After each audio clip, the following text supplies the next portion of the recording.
The first time Elias Cade saw her, she was bleeding on the hangar floor of Outpost Virex 9, gripping a plasma rifle with the calm focus of a trained soldier.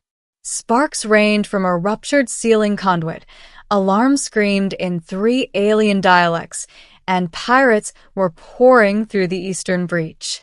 Yet she didn't flinch. She fired with discipline, each shot deliberate, each movement efficient. Elias was an engineer, not a fighter.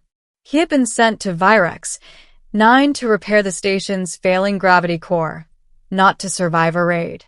But when the doors blew inward and chaos took the outpost, survival blurred the lines between professions.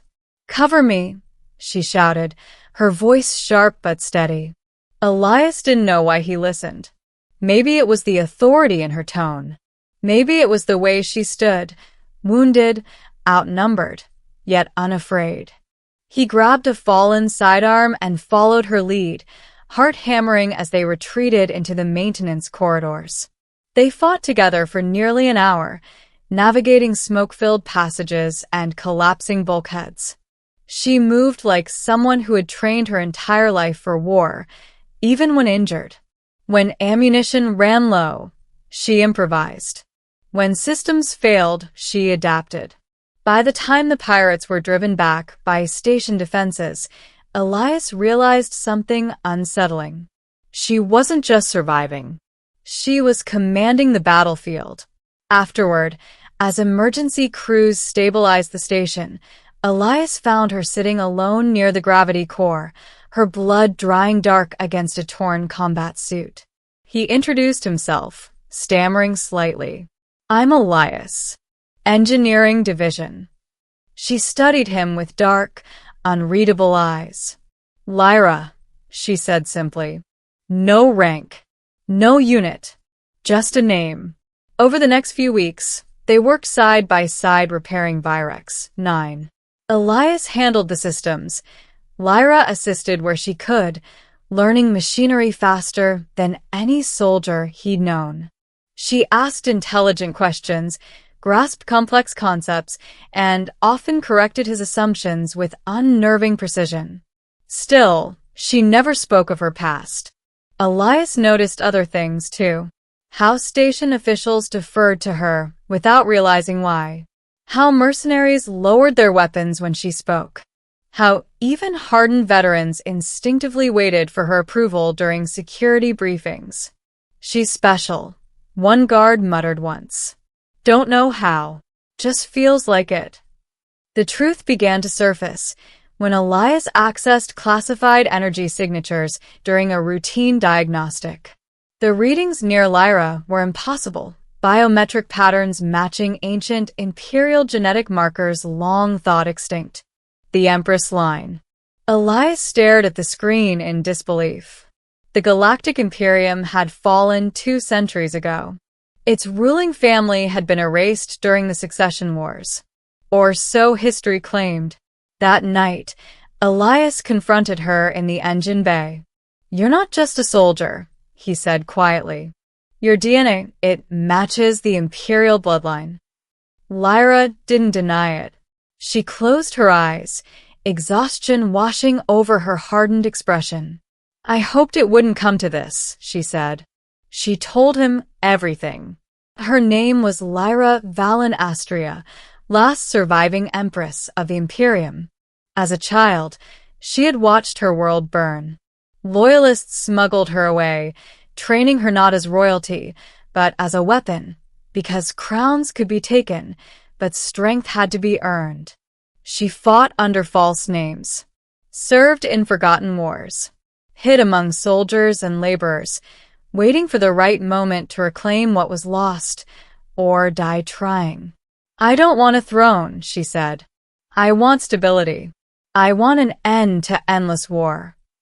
Elias felt the weight of history pressing down on him. "If people knew, they would try to use me," Lyra finished.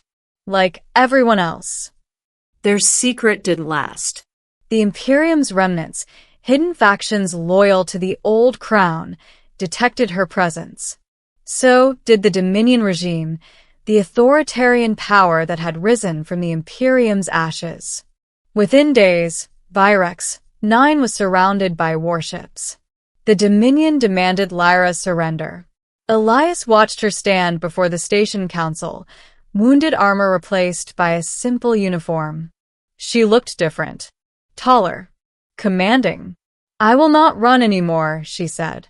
"This fight ends now." Against Elias's pleas, she broadcast her identity across the system. The galaxy erupted. Some worlds rebelled instantly. Others fortified against her. The Dominion launched an assault, determined to end the Imperial line once and for all. The final battle unfolded above Virex 9. Elias stayed at the core, keeping the station alive as fleets clashed outside. Through shattered viewports, he watched Lyra lead the defense, her ship at the front line, issuing orders with flawless clarity. She fought not like a symbol, but like a soldier who understood the cost of every life. When the Dominion flagship breached the station's shield perimeter, Elias realized the truth. They were going to overload the gravity core. It would destroy Virex 9 and everyone on it. Lyra contacted him privately. Her voice was calm. "I need you to reroute the core's energy through the auxiliary lattice," she said. "It'll destabilize the flagship." "That will kill you," Elias said, horrified. "You'll be too close." "There must be a sacrifice," she replied. "If not me, then millions later." Elias's hands shook as he worked. He had fixed engines, reactors, entire worlds, but never rewritten history. "I won't let you die," he said. She smiled softly through the calm. "You already saved me. You showed me I could be more than a weapon." The energy surge tore through space like a collapsing star. The Dominion flagship imploded, its fleet scattering in retreat. Virex 9 was crippled but intact. Lyra's ship vanished in the explosion. For days, Elias refused to accept it. He worked without rest, scanning debris fields, repairing systems, searching. On the 7th day, a damaged Imperial cruiser limped into range. Lyra emerged alive, burned, weakened, but breathing. The galaxy changed after that. Lyra did not reclaim the Imperium as it once was. She dismantled it. In its place, she formed a coalition, worlds governed by shared law rather than inherited power. She ruled not as Empress above them, but as Empress among them, a symbol forged in battle, not blood alone. Elias became chief architect of the new interstellar infrastructure, rebuilding what war had shattered. Years later, standing beside Lyra on a restored capital world, Elias realized the truth. She had fought like a soldier, but she ruled like something rarer. A leader who understood both the cost of power and the value of restraint. And for the first time in centuries, the galaxy was finally at peace.